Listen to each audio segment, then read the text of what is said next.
ప్రయాసపడి భారం మోసుకొనిచున్న సమస్త జనులారా నేను మీకు విశ్రాంతిని ఇస్తాను అంటున్నాడు. చాలా మంది అనుకుంటారు, ఈ ఒక్క మాట పట్టుకుంటారు, వచ్చేస్తే సరిపోతుందమ్మా, చాలా మంది మందిరానికి వెళ్ళిపోతున్నాం కదా మాకు విశ్రాంతి కలుగుతుంది అనుకుంటారు. కానీ 29వ వచనంలో రాయబడిన మాట ఏంటి అనగా, నేను సాత్వికుడను దేన మనస్సు గలవాడను గనుక మీ మీద నా కాడి ఎత్తుకొని నా యొద్ద నేర్చుకొనుడి, అప్పుడు మీ ప్రాణములకు విశ్రాంతి దొరుకును. ఎప్పుడు?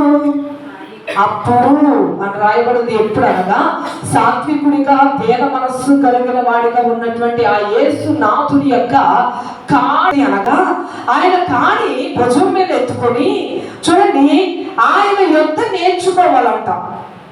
చూడండి, ఫస్ట్ ఏముంది? ప్రయాసపడి భారం మోసుకొనిచున్న సమస్త జనులారా మీరు నా యొద్దకు రండి నేను మీకు విశ్రాంతిని ఇస్తానంటే మందిరానికి వెళ్ళిపోతే సరిపోతుందా? అది మాత్రం కాదు. కానీ మందిరమునకు వచ్చినటువంటి వారు ఏం చేయాలంటే సాత్విక మనస్సు కలిగిన వారు పేద మనస్సు కలిగిన వారైన యేసు ప్రభు వారి యొక్క చూడండి ఆయన కాడి ఎత్తుకొని నేర్చుకొని అప్పుడు దేవుడు ఆయన యొక్క ప్రాణములకు విశ్రాంతి వేస్తాడు, మనకి విశ్రాంతి దొరుకుతుంది. ఇప్పుడు ప్రతి ఒక్కరికి కూడా ప్రయాసం ఉంది, భారం ఉంది, వేదన ఉంది, దాని విడుదలకు ఒక టైం ఉంటుంది. అయితే ఎలాంటి పరిస్థితుల్లో వేదనకరమైనటువంటి పరిస్థితుల్లో విశ్రాంతి కావాలంటే ఏం చెయ్యాలి అనగా దేవుని యొక్క సన్నిధానంలో ఆయన కాడి ఎత్తుకొని ఆయన యొక్క నేర్చుకునేటప్పుడు మన ప్రాణములకు విశ్రాంతి దొరుకుతుంది. మందిరానికి వచ్చినంత మాత్రాన సరిపోతుందమ్మా? మందిరంలోకి వచ్చినటువంటి మనము నేర్చుకోవాలి. ఏం చేయాలమ్మా? నేర్చుకోవాలి. నేర్చుకున్న దాని ప్రకారముగా జీవించడానికి మనల్ని మనం సమర్పించుకోవాలి. సమర్పించుకుంటున్నప్పుడు వారికి విశ్రాంతి దొరుకుతుంది అన్నటువంటి మాట ఇక్కడ రాయబడింది. ఈ రోజున మనం నేర్చుకోవాలి. హల్లెలూయా. గురువుల దగ్గర శిష్యులు ఏం చేస్తారమ్మా? నేర్చుకుంటారు. టీచర్స్ దగ్గర విద్యార్థులు ఏం చేస్తారు? నేర్చుకుంటారు. ఈ యొక్క ఎలీషా ప్రవక్త దగ్గర ఆ ప్రవక్త చుట్టూ ఉన్నటువంటి ఆ యొక్క శిష్యులు నేర్చుకున్నారు. యేసు ప్రభువారి దగ్గర ఉన్న 12 మంది శిష్యులు యేసు ప్రభువారి దగ్గర నేర్చుకున్నారు. ఎప్పుడు కూడా నేర్చుకోవడం అన్నది చాలా చాలా అవసరం. తల్లిదండ్రుల దగ్గర పిల్లలు ఏం చేస్తారమ్మా? నేర్చుకుంటారు. ఎప్పుడు కూడా శిష్యుడి కంటే చూడండి, శిష్యుడు గురువు కంటే గొప్పడా? కాదు. శిష్యుడి దగ్గర గురువు నేర్చుకుంటాడా? గురువు దగ్గర శిష్యుడు నేర్చుకుంటాడా? గురువు దగ్గర శిష్యుడు నేర్చుకుంటాడు. నేర్చుకోవాలి, ఇష్టం లేకపోయినా నేర్చుకోవాలి. తల్లిదండ్రుల దగ్గర పిల్లలు నేర్చుకుంటారా? పిల్లల దగ్గర తల్లిదండ్రులు నేర్చుకోవాలా? పిల్లలే తల్లిదండ్రుల దగ్గర నేర్చుకోవాలి. నేర్పించే స్థితిలో తల్లిదండ్రులు ఉండాలి. హల్లెలూయా. ఈ రోజున దేవుని యొక్క సన్నిధానంలోకి వచ్చి మనం నేర్చుకుంటున్నప్పుడు దేవాది దేవుడు మనకి నేర్పిస్తాడు. హల్లెలూయా. ఆయన దగ్గర మనం నేర్చుకోవాలి. ఏం నేర్చుకోవాలి అనగా ఫిలిప్పీలకు రాసిన పత్రిక 2వ అధ్యాయం 5వ వచనంలో రాయబడిన మాట. ఫిలిప్పీలకు రాసిన పత్రిక 2వ అధ్యాయము 5వ వచనం చదువుకుందాం. క్రీస్తు యేసునకు కలిగిన మనస్సు మీరును కలిగి ఉండుడి. ఏం నేర్చుకోవాలనగా క్రీస్తు యేసునకు కలిగిన మనస్సు మనము కూడా కలిగి ఉండడానికి నేర్చుకోవాలి. హల్లెలూయా. చూడండి, యేసు దగ్గర ఆయన మనస్సు మనము కూడా కలిగి ఉండడానికి నేర్చుకోవాలంట. ఆయన మనస్సు ఎలాంటి మనస్సు? ప్రేమ కలిగినటువంటి మనస్సు ఆయన మనస్సు. ఆయన మనస్సు ఎలాంటి మనస్సు? సాత్వికమైనటువంటి మనస్సు. ఆయన మనస్సు ధైర్యమైనటువంటి మనస్సు. ఆయన మనస్సు క్షమించే మనస్సు. క్రీస్తు యేసునకు కలిగిన మనస్సు మనమును కూడా కలిగి ఉండడానికి నేర్చుకోవాలి. హల్లెలూయా. హల్లెలూయా. చంటి బిడ్డకు ఫస్ట్ నడవడం వస్తుందమ్మా? వస్తుందా? రాదు. ఎవరిని పట్టుకుని నడవాలి? అది ఎలా నేర్చుకుంటుంది బిడ్డ? తల్లి చేయి పట్టుకునో, తండ్రి చేయి పట్టుకునో, అక్క చేయి పట్టుకునో, ఎవరో ఒకరు చెయ్యి పట్టుకుని జాగ్రత్తగా నడవడం నేర్చుకుని నేర్చుకుని నేర్చుకుని పర్ఫెక్ట్ గా నడవగలుగుతుంది. హల్లెలూయా. ఎప్పుడు కూడా నేర్చుకోవడము అన్నది చాలా చాలా అవసరం. ఈరోజు చాలా మందికి నేర్చుకోవడానికి ఇష్టం లేదమ్మా. ఈ రోజున చాలా మందికి ఏం లేదు, నేర్చుకోవడానికి ఇష్టం లేదు. ఇప్పుడు తల్లి ఒక మాట చెప్పినా, తండ్రి ఒక మాట చెప్పినా, నువ్వెవరిని నాకు చెప్పడానికనే తరము మొదలైందమ్మా. మొదలైందా లేదా? చిన్న పిల్లలు ఒక 10th కూడా రారమ్మా. వెళ్ళరమ్మా, హై స్కూల్కి కూడా వెళ్ళరు. ఒరే ఇక్కడ ఉన్న తీసింది అక్కడ పెట్టమ్మా, ఇక్కడ తీసింది అక్కడ పెట్టుకోము అని చెప్తే మేమెందుకు పెట్టాలి, మేమెందుకు చేయాలి, మరి మేమెందుకు తినాలి అంటారమ్మా, మేమెందుకు కొత్త బట్టలు వేసుకోవాలి అంటారు. అందరూ ఇక్కడ తీసింది అక్కడ పెట్టుకుంటే మేమెందుకు పెట్టాలి, మేమెందుకు చేయాలి అని మాట్లాడతారు. అనగా నేర్చుకోవడానికి ఇష్టపడరు.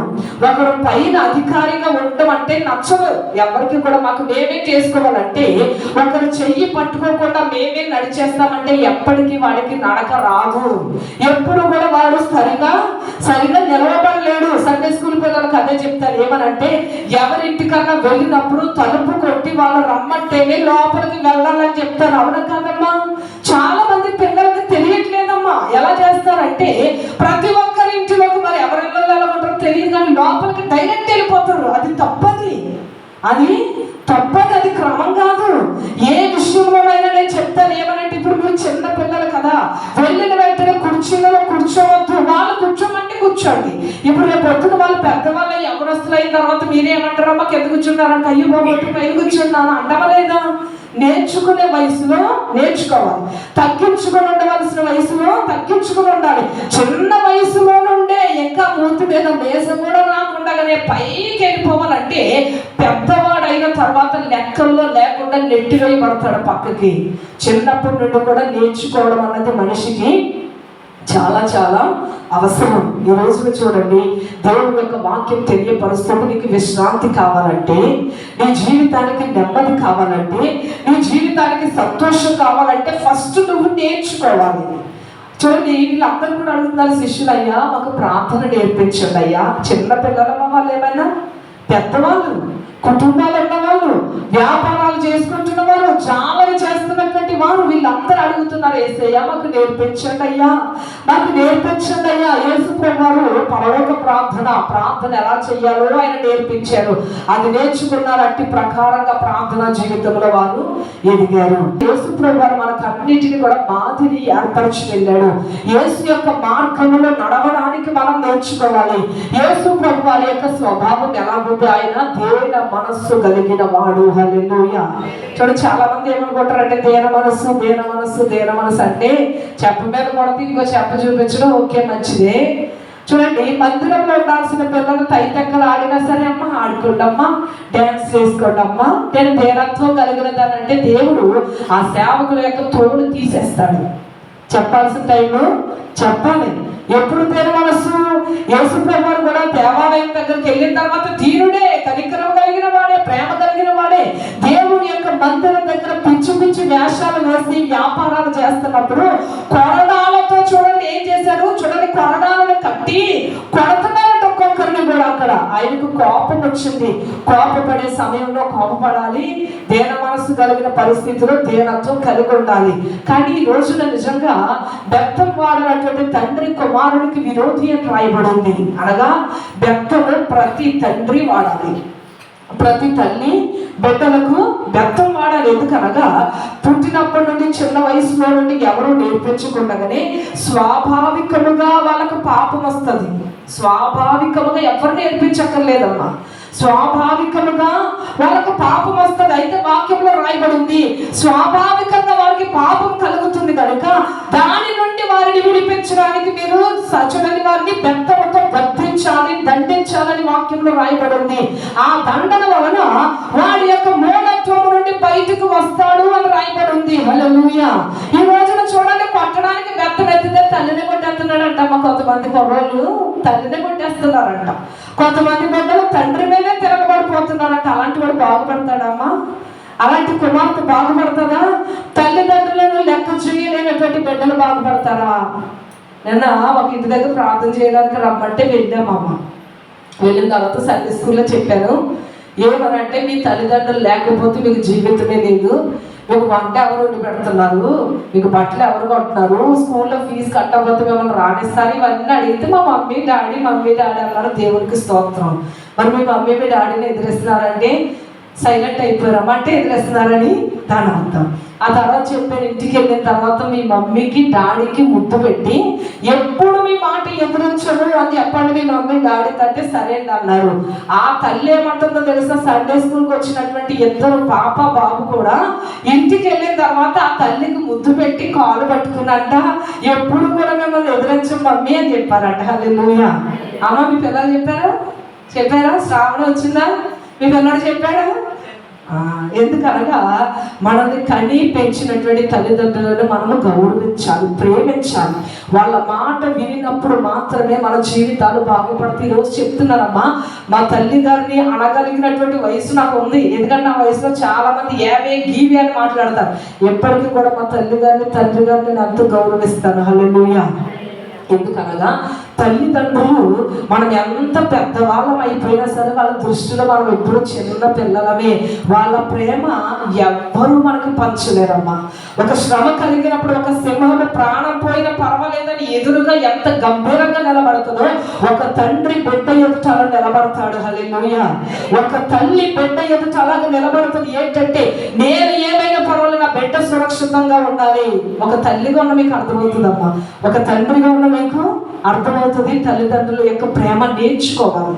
తల్లిదండ్రుల దగ్గర పిల్లలు నేర్చుకోవాలి. అలాగే దైవజనుల దగ్గర విశ్వాసులు నేర్చుకోవాలి. మోషే దగ్గర ఏం చేయాలమ్మా? వాళ్ళందరూ నేర్చుకోవాలి. నేర్చుకున్నటువంటి యెహోషువ బాగుపడ్డాడు. మీకు నువ్వేమైనా మా మీద తీర్పరివా, మీ మాట మేము ఎందుకు వినాలని గ్యాంగ్లు తయారు చేసిన వాళ్ళందరూ కూడా అరణ్యంలో రాలిపోయారు. ఇప్పుడు కూడా పరిస్థితి అదే ఉంటుంది. చూడండి, పిల్లల మాట తల్లిదండ్రులు వినడం కాదు, కానీ చూడండి సలహాలు వచ్చి పెద్దవాళ్ళు అయ్యాక తప్పులేదు. చిన్నపిల్లల విషయంలోకి వచ్చిన తర్వాత వాళ్ళకి ఏమి తెలియదు. వాళ్ళకి ఏం తెలుసు? తల్లిదండ్రులు చెప్పిన దానికి తూచా తప్పకుండా పాటించడం చాలా చాలా క్షేమకరం. హల్లెలూయా. నేర్చుకోవాలి. పిల్లలు తల్లిదండ్రుల దగ్గర నేర్చుకోవాలి. విశ్వాసులు దైవ సేవకుల దగ్గర నేర్చుకోవాలి. ఎలా జీవించాలి, ఏం చెయ్యాలని పెద్దవాళ్ళ అనుభవపూర్వకముగా మనకు నేర్పిస్తారు. హల్లెలూయా. ఈ రోజున దేవుని యొక్క వాక్యంలో రాయబడింది నేర్చుకోవాలి. నేర్చుకున్నప్పుడు ఏం చేస్తాం? మనము సరైనటువంటి విధానంలో ఎలా నడవాలో నేర్చుకుంటాము, ఎలా ప్రవర్తించాలో నేర్చుకుంటాము, ఎలా జీవించాలో నేర్చుకుంటాము. అలాంటి సమయంలో ఆ నేర్చుకున్నటువంటి రీతిగా మనం జీవిస్తున్నప్పుడు మన జీవితాలకు విశ్రాంతి కలుగుతుంది. హల్లెలూయా. ఈ రోజున దేవుడు మాట్లాడుతున్న మాట ఏంటి అని అంటే, నేర్చుకోవాలి. దేవుడు చెప్తున్నాడు నేర్చుకో. నేర్చుకున్నప్పుడు మాత్రమే నీ బ్రతుకులకు విశ్రాంతి కలుగుతుంది. నేర్చుకున్నప్పుడు మాత్రమే నీ జీవితానికి క్షేమం కలుగుతుంది. అయితే మనం ఏమి నేర్చుకోవాలి? ఈ రోజు మనం 3 మాటలు చూద్దాం. చూడండి, అసలు మనం ఏమి నేర్చుకోవాలి? మొట్టమొదటిగా ద్వితీయోపదేశకాండము 14వ అధ్యాయము 23వ వచనం చదువుకుందాం.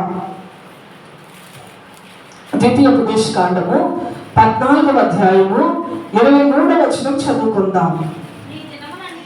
నీ దినములన్నింటిలో నీ దేవుడైన యెహోవాకు నీవు భయపడ నేర్చుకున్నట్లు నీ దేవుడైన యెహోవా తన నామమునకు నివాస స్థానముగా ఏర్పరచుకున్న స్థలమున ఆయన సన్నిధిని నీ పంటలో గాని.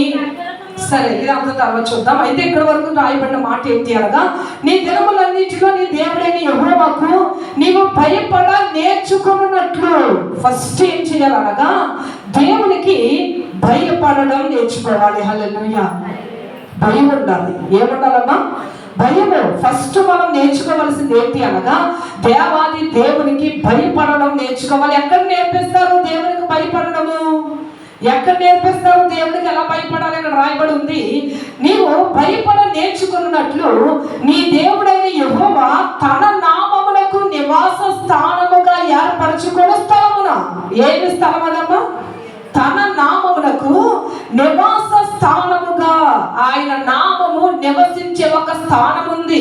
ఆ సర్వశక్తి కలిగినటువంటి నామము ఒక స్థలములో నివాసం చేస్తుంది. ఆ నివాస స్థానముగా ఏర్పరచుకొని ఆ స్థలమున అనగా ఆయన సన్నిధిని అని రాయబడింది. ఆయన నామము నివసించే స్థలం ఏంటి చెప్పండి అమ్మా? ఆయన నామము నివసించే స్థలం ఏంటి? ఆయన సన్నిధి అని రాయబడింది. ఆయన సన్నిధిలో నీవు నేర్చుకోవాలి. హల్లెలూయా. ఈరోజు చాలా మంది యూట్యూబ్ లో నేర్చేసుకుందాం అనుకుంటారు. మంచిది, చూడండి, దేవుని కృప మీకు అందరికీ కూడా, లోకానికి దేవుని ఇచ్చినటువంటి కృప. యూట్యూబ్ లో దేవుని యొక్క వాక్యాలు వస్తున్నాయి, చాలా సంతోషం, చాలా దేవునికి వందనాలు. అయితే చాలా మంది ఇది సరిపోతుంది అనుకుంటారు. అది సరిపోదమ్మా. దేవుడు స్పష్టంగా చెప్తున్నటువంటి మాట ఏంటి అనగా, నా యొక్క నామము నివాసముగా ఉండే ఆ స్థానము నా సన్నిధి అనగా దేవుని యొక్క దేవాలయములో నీవు నేర్చుకోవాలి. హల్లెలూయా. దేవాలయంలో నీకు ప్రాక్టికల్ గా సమస్తాన్ని చూపిస్తుంది. దేవాలయంలోకి వచ్చి నువ్వు నేర్చుకోవాలి. దైవజనులు చెప్తారు, కుర్చీలు ఆర్డర్లో పెట్టుకోండి, వచ్చిన వారందరూ చక్కగా కూర్చోండి చెప్తారు. కొంతమంది ఎలా ఉంటారంటేనమ్మా, దైవజనులు చెప్తారమ్మా, అందరూ కూడా ఒకసారి లేచి నిలబడి అందరూ కూడా ఎదురుకు రండమ్మా, ఇదంతా కూడా ప్లేస్ ఉండిపోయింది కదా, రండమ్మా అంటే చాలా మంది బిడ్డలు విధేయత కలిగి నేర్చుకుని లేస్తారు, వస్తారు. కొంతమంది అస్సలు లేవరమ్మా. కొంతమంది కదలరమ్మా. అసలు చూస్తే బాధపడతారేమో, నాకు పొగరు అనుకుంటారేమో, నా స్థితి ఇది కదా, నాకు గర్వం ఎక్కువ అనుకుంటారేమో, అయ్యో ఇది దేవుని యొక్క మందిరం కదా, తగ్గించుకున్నాగా, అది ఆ ఆలోచనే ఉండదు. దైవజనులు చెప్తానే ఉంటారు, సేవకులు చెప్తానే ఉంటారు, పాస్టర్ గారు చెప్తానే ఉంటారు, అన్ని కూడా ఆర్డర్లో పెట్టండి అమ్మ, ప్లేస్ వేస్ట్ అయిపోతుంది, అందరూ ఎదురుకు రండమ్మా, జనాలు వస్తారు కదా అంటే అస్సలు కదవరమ్మ. కొంతమంది దేవుని యొక్క సన్నిధిలోకి వచ్చి నేర్చుకోవాలి. సన్నిధిలోకి వస్తారు కానీ నేర్చుకోరు కొంతమంది. అందుకే ఇందాక చదువుము, ప్రయాసపడి భారం మోసుకొచ్చిన సమస్త జనులారా నా యొద్దకు రండి, నేను మీకు విశ్రాంతిని ఇస్తాను. ఎప్పుడు? నా యొద్దకు వచ్చి మీ ఇష్టం వచ్చినట్టు ఉండడానికి కాదు. నా యొద్దకు ఎందుకు రావాలో తెలుసా? నేర్చుకోవడానికి రావాలి. స్కూల్కి పిల్లల్ని ఎందుకు పంపిస్తామమ్మా? మనము నేర్చుకుంటాకు పంపిస్తాం. స్కూల్లో ఆ యొక్క టీచర్ ఏం చేస్తారు? వాయి కొట్టేస్తారు, పిల్లలు కదా, బాధేస్తారు, అవును కదా.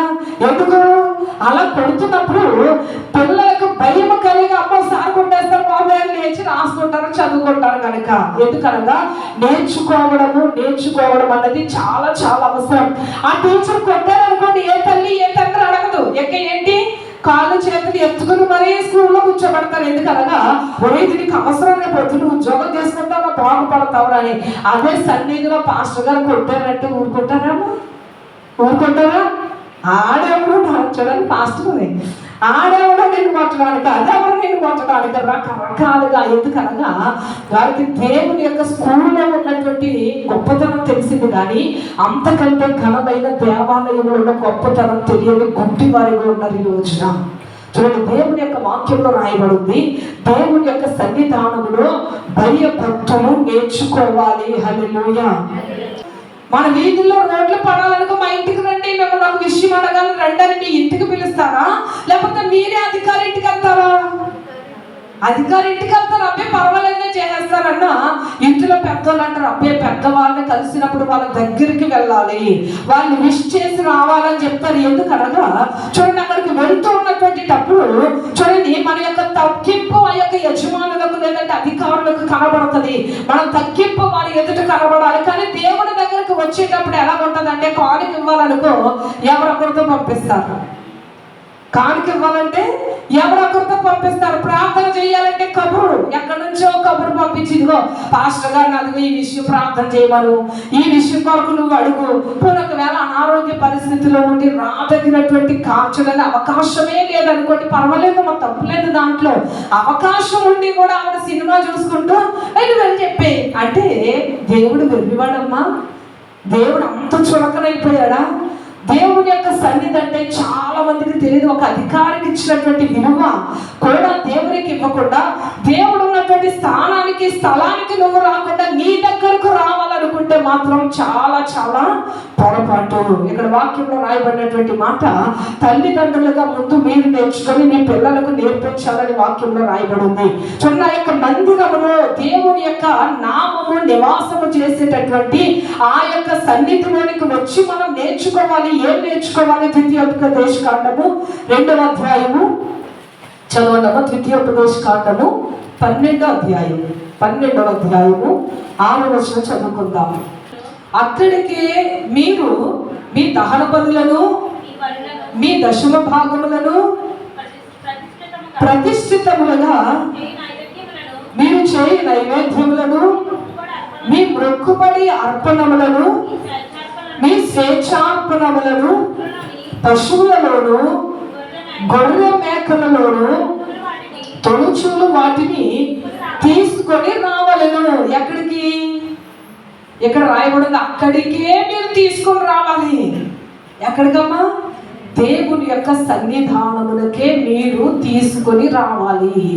దేవుని యొక్క సన్నిధానము గొప్పది, దేవుని యొక్క మందిరము ఘనమైనది, దేవుని యొక్క సన్నిధి అత్యద్భుతమైనది, మన గృహము కంటే కూడా ప్రశస్తమైనది దేవుని యొక్క మందిరము. హల్లెలూయా. ఎందుకనగా మన ఇంటిలో మన భర్త ఉంటారు, మన భార్య ఉంటుంది, మన పిల్లలు ఉంటారు, మన కుటుంబ సభ్యులు ఉంటారు. కానీ దేవుని యొక్క మందిరంలో దేవుని యొక్క నామమే నివాసం చేస్తుంది. హల్లెలూయా. కాబట్టి బయట తప్పుడు మాటలు మాట్లాడతారు, కానీ లోపలికి వచ్చిన తర్వాత మౌనం అయిపోతారు. బయట తప్పైనటువంటి రీతిగా ఆలోచన చేస్తారు, కానీ లోపలికి వస్తే కళ్ళు ఎలా దండం పెట్టుకుని అయ్యో దేవ చూడండి అలాగ రాగానే ఎలా అనుకుంటారు. ఎందుకు? దేవుడు ఉన్నాడు ఇక్కడ అనే కదా. చూడండి, కొంతమందికి అయితే ఇంకా పశువుల్లాగా ఉంటారమ్మా. వాళ్ళకి ఏం తెలీదు, ఎక్కడే సెల్ ఫోన్లు చూసేస్తారు, ఎక్కడే రకరకాలుగా ఉంటారు. కొన్ని సంఘాల్లో అలాగే ఉంటారు. కానీ దేవుని యొక్క సన్నిధి యొక్క విలువ చాలా మందికి తెలియదు. కానీ మనం అలా ఉండకూడదు. ఈరోజు దేవుడు చెప్తున్నటువంటి మాట ఏంటి అనగా, మొట్టమొదటిగా మీరు దేవుని యందు భయభక్తులు నేర్చుకోవాలి. ఎక్కడ నేర్చుకోవాలి? దేవుని యొక్క సన్నిధిలోనికి వచ్చి మీరు నేర్చుకోవాలి. తల్లిదండ్రులుగా మీరు నేర్చుకొని మీ పిల్లలకు కూడా మీరు నేర్పించాలి. చూడండి, కీర్తన గ్రంథము 34వ అధ్యాయము 11వ వచనం చదువుకుందాం. కీర్తన గ్రంథము 34వ అధ్యాయము 11వ వచనం.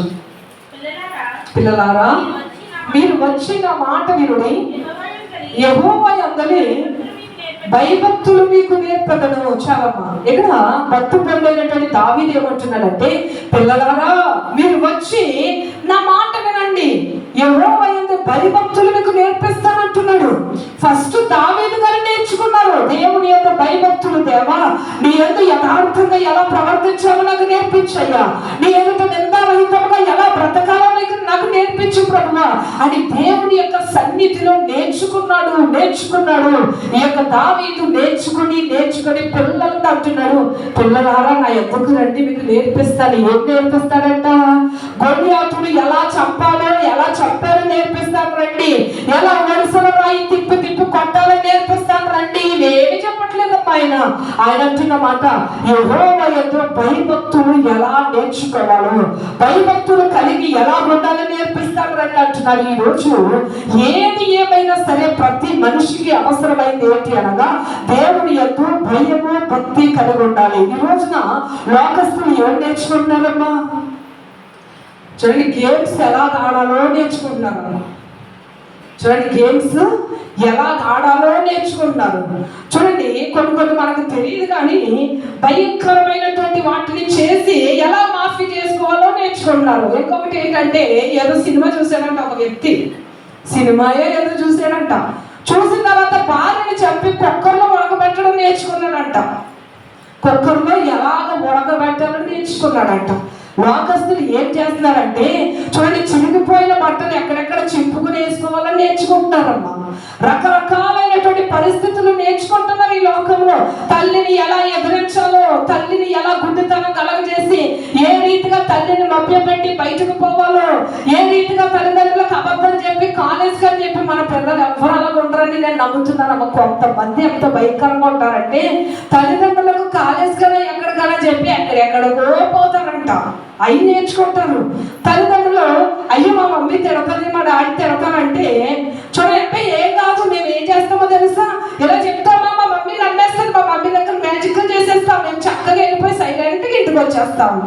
అప్పుడు ఈ పాప ఏం చేస్తుంది, అవునా ఎలా చేయాలా, సరే నేను కూడా అలా చేస్తానని ఈమె కూడా అలాగే చేస్తుంది.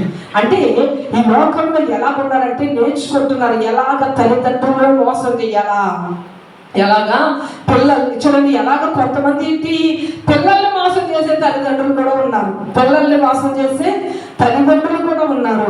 చూడండి ఏ రీతిగా మోసం చేయాలా ఇదంతా కూడా నేర్చుకుంటున్నారు అమ్మ లోకం. కానీ దేవుని యొక్క వాక్యం ఏమని రాయబడి ఉందంటే, మీరు నేర్చుకోవలసింది లోకానుసారమైన వాటిని కాదమ్మా, మీరు నేర్చుకోవాల్సింది ఏంటి అనగా యెహోవా యందు భయము భక్తి మీరు నేర్చుకోవాలంటున్నాడు. ఇక చూడండి రెండవదిగా చూద్దాం, ఇంకా మనం ఏం నేర్చుకోవాలి. యెషయా గ్రంథము 1వ అధ్యాయము 17వ వచనం చదువుకుందాం. యెషయా గ్రంథము 1వ అధ్యాయము 17వ వచనం చదువు. కీడు చేయుట మాని మేలు చేయుట నేర్చుకొనుడి. చూడండి ఈ రోజున ఏం నేర్చుకోవాలంటాడమ్మా దేవుడు? కీడు చేయటం మీరు మానేయాలి. కీడు చేయడం మానడానికి ప్రయత్నించండి, నేర్చుకోండి. మేలు చేయడానికి మీరు ముఖ్యంగా నేర్చుకోవాలంటే కీడు మానేసి మేలు చేయాలి. ఎదుటి వారికి కీడు చేసే స్వభావం మనలో ఉంటుంటే, ఎదుటి వారికి నష్టం కలుగజేసే స్వభావం మనలో ఉంటుంటే, భార్యాభర్తలు కలిసి ఉంటే చూడలేనటువంటి తనం మనలో ఉండి, వాళ్ళెద్దరూ విడిపోవడానికి లేనిపోని మాటలు చెప్పి కీడు చేసే స్వభావం మనలో ఉంటే దానిని నువ్వు మానేసుకోవాలి. మానుకోవడానికి నువ్వు ప్రయత్నించాలి. ఒకవేళ నీ కళ్ళ ఎదుటిగా భార్యాభర్తలు సంతోషంగా ఉన్నారా? బాధపడకు. నీ కళ్ళ ఎదుటిగా తల్లి బిడ్డలు సంతోషంగా ఉన్నారా? దుఃఖపడకు. నీ పక్కింటి వాళ్ళు ఏమైనా ఉన్నతమైన వస్తువులు కొనుక్కున్నారా? దుఃఖపడద్దు, ఆనందపడు. దేవుడు అంటున్నాడు ఏమనంటే, నువ్వు బాధపడకూడదు, కీడు చేయకూడదు. వాళ్ళ వస్తువులు ఎలా పోగొట్టేయాలా, వారు ఎలా నాశనం అయిపోవాలి, వారి భార్యాభర్తల మధ్యలో గొడవలు ఎలా వచ్చేయాలి. దినదినము వృద్ధైపోతున్నారు కదా, వీళ్ళు బయటికి వెళ్ళారు, నిజంగా లోపలికి బాగా వస్తారా? ఎంత కఠినమైన మాటలంటే బయటికి వెళ్తున్నావు కదరా, వచ్చినప్పటికి ఎలా వస్తావు నేను కొన్ని చెప్పలేను కానీ వెంటనే భయం వేసేస్తుందమ్మా. చెవులు కూడా మూసేసుకుంటాం. ఏంటంటే ఇక్కడ ఏం చెప్పలేదమ్మా, నడిచి వెళ్తున్నావు కదా, నేను ఇంకో రీతిగా తీసుకొస్తానేమో. భయంకరమైన మాటలు. కీడు చేయటం మాని మేలు చేయటం నేర్చుకోవాలి. ఈ రోజున మనం ఒకవేళ అట్టి రీతిగా ఉంటే దేవుడు ఆయన సన్నిధిలో నేర్పిస్తున్నాడు కనుక ఆయన మనకు నేర్పిస్తున్నది ఏంటి అనగా, కీడు చేయటం మానుకోడు. కీడు చేయటం మానుకోవడానికి నువ్వు ప్రయత్నించు, నేర్చుకో. ఎలా నేర్చుకుంటావు? భార్యాభర్తలు ఇద్దరు క్షేమంగా ఉన్నారు, లేకపోతే సంతోషంగా ఉన్నారు చూడలేకపోతున్నావు అని హృదయాన్ని కంట్రోల్ చేయి. అయ్యో భార్యాభర్తలు ప్రేమగా ఉండాలి, దైవ చిత్తం కదా, నాకెందుకు ఇలాంటి కోపం వస్తుంది, నేనెంత చండాలంగా, ఎంత దౌర్భాగ్యంగా, ఎంత దుష్టురాలుగా నేనున్నానంటే, అయ్యో అయ్యో దేవుని పాపినయ్యా అని ఏడుము దేవుని సన్నిధిలో. నీకు ఆటోమేటిక్గా అలాంటి చెడ్డ దుర్మార్గ స్వభావము తొలగిపోతుంది. మేలు చెయ్యడం నేర్చుకోవాలి. చూడండి, ఎవరైనా విరోధ భావంలో ఉంటే కలపడానికి చూడాలి. ఒకవేళ నీ వల్ల కాదా, దేవుని యొక్క సన్నిధానంలో ప్రార్థన చేయాలి. కీడు చేయటం మాని మేలు చేయటం నేర్చుకోవాలి. చూడండి, కీర్తన గ్రంథము 82వ అధ్యాయము 3-4 వచనాలు చదువుకుందాం. కీర్తన గ్రంథము 82వ అధ్యాయము 3-4 వచనాలు చదువుకుందాం. పేదలకును తల్లిదండ్రులు లేని వారికి న్యాయము తీర్చుని, శ్రమగల వారికి దీనులకును న్యాయము తీర్చుని, దరిద్రులను నిరుపేదలను విడిపించుడి, భక్తిహీనుల చేతిలో నుండి వారిని తప్పించుడి. చాలమ్మా. ఏంటి మేలు? పేదలకు తల్లిదండ్రులకు న్యాయం తీర్చండి, న్యాయం చేయండి. పేదలకు చూడండి, పేదవారు ఇప్పుడు మన బాధ అదే, ప్రతిరోజు మన ప్రార్థన అదే, పేదలకు సహాయం చేయాలి ప్రభువా, పేదల యొక్క కడుపును నిండాలి ప్రభు. ఈ రోజు చాలా మంది పరిస్థితి ఎలాగుందంటే, వారికి ఉద్యోగాలు ఉండవు, పని చేసుకోవడానికి శక్తి ఉండదు, లోపల రోషం ఉంటుంది, ఒక దగ్గర తినకూడదని, కానీ శరీరం సహకరించదు, ఆకలితో అలమటించిపోతారు, తినకుండా ఉండలేదు, పెట్టే వాళ్ళు ఉండరు. ఇలాంటి పరిస్థితుల్లో ఎంతో మంది ఉన్నారు. మా పిల్లలు ఉన్నా కూడా అనాథలు అయిపోయినటువంటి తల్లిదండ్రులు కూడా ఈ లోకంలో ఉన్నారు. అయితే దేవుని యొక్క వాక్యం సెలవిస్తున్నది ఏంటంటే, పేదలకును తల్లిదండ్రులు లేని వారికి న్యాయము తీర్చండి. తల్లి తండ్రి లేని పిల్లలకి ఏమైనా తెలుసమ్మా? చూడండి, తల్లిదండ్రులు లేని పిల్లలకి ఏమైనా తెలుస్తుందమ్మా? కొంతమంది అలాంటి చంటి పిల్లల మీద జాలి పడి కనికరం పడవలసింది పోయి వాళ్ళ మీద కూడా మ్యాజిక్ చేస్తారు. వీళ్ళని వాడుకుని మనం ఏం సంపాదించాలి, వీళ్ళ ద్వారా మనం ఏమి తీసుకోవాలి, ఏం లాభం సంపాదించాలి, ఇలాంటి ఆలోచన వస్తే దేవుడికి ఎంత అసహ్యం కలుగుతుందమ్మా అలాంటి వాళ్ళని చూసినప్పుడు. ఇక్కడ చూడండి, తల్లిదండ్రులు లేని వారికి వీలైతే న్యాయం చేయండి అమ్మా, కీడు చేయకండి. కీడు చేయకండి అని వాక్యంలో రాయబడి ఉంది. శ్రమ గల వారికి దీనులకు న్యాయము తీర్చుడి, దరిద్రులను నిరుపేదలను విడిపించుడి, భక్తిహీనుల చేతిలో నుండి వారిని తప్పించుడి. ఇవన్నీ కూడా మేలు. దేవుడు ఏమంటున్నాడంటే కీడు చేయటం మానండి. చూడండి, వేదనకరమైన పరిస్థితిలో ఉన్న వారిని ఇంకా వ్యాధుల్లోకి తొక్కేస్తున్నామా? కన్నీటి అనుభవంలో ఉన్న వారిని ఇంకా కన్నీటి గాథల్లోనికి నెట్టివేస్తున్నామా? అలాంటి పరిస్థితుల్లో నుండి మీరు దూరముగా వెళ్ళిపోయి వారికి మేలు చేయడం మీరు నేర్చుకోండి అని వాక్యంలో రాయబడి ఉంది. చూడండి, యెషయా గ్రంథంలో 1వ అధ్యాయం 23వ వచనం చదువుకుందాం. నీ అధికారులు ఎలా ఉన్నారంటే ద్రోహులు, దొంగల సహవాసులు. వారు ఎలా ఉన్నారంటే లంచము కోరుకుంటారంట. ఇక్కడ చూడండి, స్పష్టంగా దేవుడు చెప్తున్నాడు, నీ అధికారులు ద్రోహులు, దొంగల సహవాసులు, వారందరూ కూడా లంచము కోరుకుంటారు, బహుమానాల కొరకు కనిపెడతారు. చూడండి, బహుమానం. ఈ పని చేస్తే మనకి ఏమొస్తుంది? ఎవరి దగ్గర బహుమానాలు పొందుకుంటారంటే, పొందుకోవాలని ఆశపడతారంటే తండ్రి లేని వారి పక్షాన న్యాయం తీర్చరంట. తండ్రి అంటే ఇంటికి యజమాని, తండ్రి అంటే కుటుంబానికి ఆధారం, అంత విలువైనటువంటి వ్యక్తి. అలాంటి ఇంటికి యజమానుడిగా ఉన్నటువంటి వ్యక్తి లేరు. ఆ పిల్లల పరిస్థితి ఏంటమ్మా? పిల్లల పరిస్థితి ఏంటి? అలాంటి పరిస్థితుల్లోనంట కొంతమంది మనుషులు ఏం చేస్తారంటే వారి యొక్క జీవితాలలో బహుమానాలు పొందుకోవడానికి తండ్రి లేని వారి పక్షాన న్యాయము తీర్చరంట. అయ్యో, తండ్రి లేడు కదా, వీరికి ఆధారముగా నిలబడగలిగినటువంటి ఒక శక్తి లేదు కదా, పోతే మనమే వీడి పక్షంగా నిలబడి పెద్దోడైనప్పటికీ వీడికి నష్టం కలగకుండా, లేదంటే ఈ బిడ్డకి నష్టం కలగకుండా, వీళ్ళ తండ్రి లాగా అయిపోయాడు, లేదంటే వీళ్ళ తల్లి లాగా అయిపోయింది, ఈ బిడ్డలకు నష్టం కలగకుండా మనం నిలవబడదాం, వీళ్ళకి క్షేమకరంగా, వీరి భవిష్యత్తులకు క్షేమాధారంగా మనం నిలవబడదామని చెప్పి నిలబడడానికి ఇష్టపడరంటాము కొంతమంది. వాళ్ళు ఏం చేస్తారంటే ఈ తండ్రి లేని పిల్లలు ఉంటారు కదా, వాళ్ళకి విరోధముగా లేస్తారు కదా, అలాంటి వారి పక్షం వహిస్తారంటే. ఎందుకనగా పిల్లలు ఏం లంచాలు ఇవ్వగలుగుతారమ్మా? పిల్లలు ఏం డబ్బులు ఇవ్వగలుగుతారు? పిల్లల వల్ల ఏమీ లాభం రాదు. కాబట్టి పిల్లలకు వ్యతిరేకంగా ఉన్న వారి పక్షంగా వెళ్ళిపోయి చూడండి, వీళ్ళకి న్యాయము తీర్చరంట. కానీ ఎవరు తీరుస్తారో అలాంటి బిడ్డలకి దేవుడే న్యాయం తీరుస్తాడు. దేవుడు న్యాయం తీర్చినప్పుడు ఆ న్యాయస్తులు అందరికీ కూడా ఏం జరగాలది జరిగిపోతుంది. కాబట్టి మనం ప్రతి విషయంలో చాలా జాగ్రత్తగా ఉండాలి. మన జీవితంలో మనం ఏం నేర్చుకోవాలనగా, మనం కీడు చేయటం అని మేలు చేయటం నేర్చుకోవాలని వాక్యంలో చూస్తున్నాం. చూడండి, జక్కయ్య తన జీవితంలో కీడు చేసే అనుభవం, మోసాలు చేసే అనుభవము ఆయన యొక్క జీవితంలో యేసు ప్రభువు దగ్గర నేర్చుకున్నాడు. ఆయన చూపు ద్వారానే నేర్చుకున్నాడు. చూడండి, ఈయన పరిశుద్ధుడు, ఈయన గొప్పవాడు, ఈయనకి పాపలు ఇష్టం ఉన్నది కనుక ఈయన ఎదుట నేను ఉండాలంటే నాలో పాపం ఉండకూడదని ఈయన నేర్చుకుని ఏం చేస్తున్నాడు అనగా, ఇదిగో నేను ఎవరి దగ్గర అయితే అన్యాయంగా తీసుకున్నాను వారికి 4 అంతలు ఇచ్చేస్తానయ్యా. కీడు చేసే స్వభావం నేను మాని చేసుకుంటానయ్యా, మేలు చేసే ఇచ్చే స్వభావం నేను నేర్చుకుంటున్నాయ్యా, ఇచ్చేస్తాను ప్రభువా. చూడండి, పేదవారికి నేను సగభాగం ఇచ్చేస్తానయ్యా, మేలు చేస్తున్నాడు.